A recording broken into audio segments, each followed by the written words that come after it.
I've given up with the DJI Pocket 3 and gone back to GoPro, and I'm going to tell you why. I bet you've seen the hype, right? Everyone's talking about it, and they're all saying the same thing. It's the best thing ever.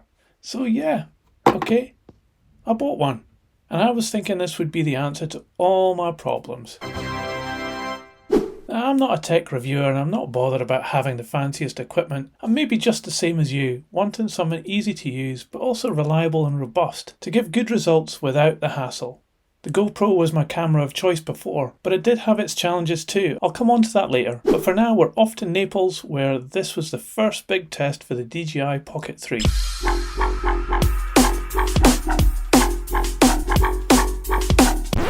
But oh no, there were problems. They fall basically into two sections, the hardware and the video output. So let's talk about the hardware first. This thing is really fragile. I was constantly worried about breaking the gimbal at this obvious weak spot, and you don't want to be thinking about that when you're out having fun or rushing around. Then there's this stupid flippy screen thing which is so thin and wobbly it's bound to get bashed and break when it's horizontal. It felt like it'd be broken off at any moment. So it made holding it tricky, and this is the only bit you can hold onto, and so you end up hitting the joystick and moving the camera around when you don't want to. Oops. Or you end up powering it off. Or sometimes, somehow, I'd end up covering the mic on the back with my fingers and it'd start complaining at me. And they say it's a pocket camera, but of course you can't put it in your pocket without putting it into this ugly looking case thing to protect the gimbal. So you've got to carry that around with you all the time, which falls out your pocket when you're trying to film stuff. And then you're spending time taking the camera out of the case as the action shot you want to capture passes you by.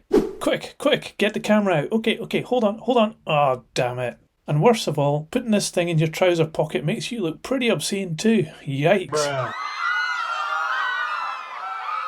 So I ended up carrying it in my backpack all the time. That's not very handy. So all these issues with how fragile the camera is really put me off, and I think it won't last long being stuck in a backpack kicked under a Ryanair airplane seat either. There was one other hardware issue with the battery. It seemed that it wouldn't charge beyond 80%. Fine if I plugged it into my MacBook and charged it from there, it'd go to 100, but from the mains it just wouldn't take a full charge. Don't know why. So now we come on to the video footage. Now, sure, the DJI is really good at nighttime filming, and you can see that here. I'll give it that. It does excel at these kinds of situations over my GoPro. Here's the DJI, and here's the GoPro struggling.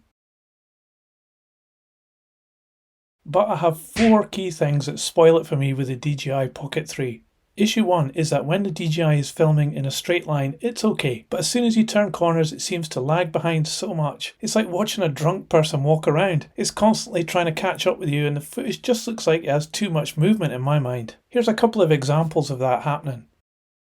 Another gimbal problem I found was that it was constantly in the wrong position, pointing in the wrong direction, usually too low. Here we are walking through a room with a fantastically decorated ceiling, but you wouldn't know because we're focused on the floor. God, every time.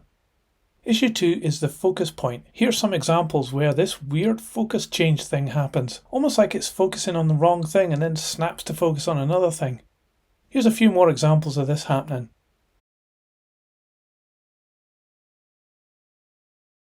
And now we come to issue 3, and that is that the gimbal seems to be constantly moving. This shot had the camera completely still, but the gimbal is still moving around, so the footage looks shaky for no reason. Here's another one, and another. Issue 4 is this weird push-pull movement, especially evident when orbiting objects. Here, look, I'll speed this up so you can see what I mean more clearly. And there's a few other examples as well. So all these things, plus the hardware issues, have pushed me to give up on the DJI Pocket 3 and go back to my trusty GoPro Hero 11. Sure, it too has problems, the worst of which is the battery life, but I love how it can be thrown around without me worrying, and it even worked perfectly underwater too.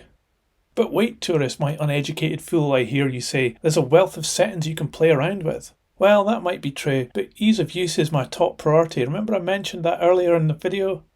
I want something that I can just press a button and capture what's going on without a complicated setup, and for this my GoPro can't be beaten. But that's just what I think. Let me know what you think of your DJI or GoPro in the comments below. The DJI Pocket 3 I think is an interesting product, probably designed for people who want to take videos of themselves, and I don't think it's right for me. It might be right for you though, but that's my experiences with the DJI Pocket 3. If you found this video useful, please give it a thumbs up, it really helps this channel grow. That's it for today, I'm off to film something with my GoPro now. See ya!